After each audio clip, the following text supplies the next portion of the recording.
Olá, simpáticos, tudo bem com vocês? Bem-vindos de volta à minha biblioteca e hoje nós vamos entender por que essa porcaria tem que ter duas pilhas.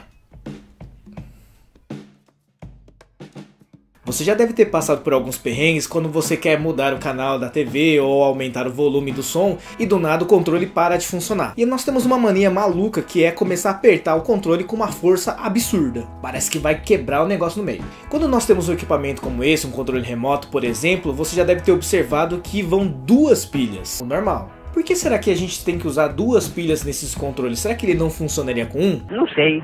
Às vezes até pode funcionar, mas talvez vai funcionar de forma deficitária. Às vezes utilizamos duas ou mais pilhas num determinado equipamento para atingir um valor de tensão elétrica exigido pelo circuito. Cada pilha possui 1,5 volts. Então quando o seu controle utiliza duas pilhas, provavelmente ele está precisando de uma tensão maior, que vai exigir aí a tensão somada dessas duas pilhas. Nesse caso aí nós temos uma associação em série de geradores. Acertou, miserável. Veja como é que fica representado.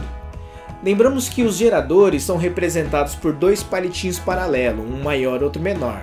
O palitinho maior representa o polo positivo e o palitinho menor o polo negativo. Esse zigue-zague maluco aí é a resistência interna. Note que na nossa representação nós colocamos três geradores em série, de forças eletromotrizes E1, E2 e E3. Note que para esses geradores permanecerem em série é necessário que o polo positivo encontre o polo negativo do outro gerador. Caso você tenha um polo positivo encontrando outro polo positivo ou negativo, esse sistema vai funcionar de maneira deficiente, podendo até anular os potenciais. Portanto, cuidado com a polaridade da pilha ao conectar aí no seu aparelho. Nós podemos representar a associação desses três geradores em série em um único gerador, de força eletromotriz equivalente e resistência interna equivalente. Para descobrir o valor equivalente tanto da força eletromotriz como a resistência interna é bem simples. Acompanhe. Veja que a força eletromotriz equivalente em série é igual à soma das forças eletromotrizes. Basta pegar a tensão de um mais a tensão do outro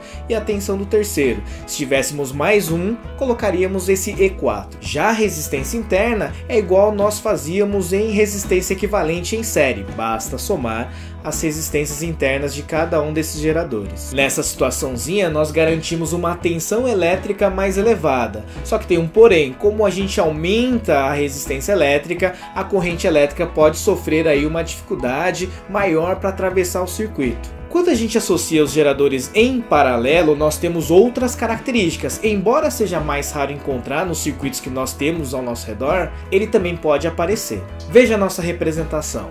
Considere três geradores em paralelo. Note que os três geradores que estamos utilizando nesse momento são todos iguais, mesmo valor de força eletromotriz e mesmo valor de resistência interna. Caso um desses geradores fosse diferente, talvez ele não estaria associado em paralelo, ele poderia estar associado de alguma maneira em série, recebendo energia e tentando ser recarregado.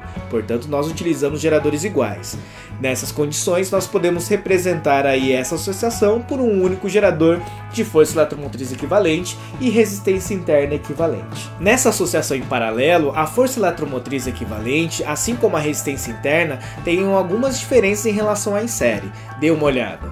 Como associamos em paralelo a tensão elétrica é sempre a mesma, nós obteremos uma força eletromotriz equivalente em paralelo igual à força eletromotriz E1, E2 e E3, uma vez que eles não se alteram e todos têm o mesmo valor.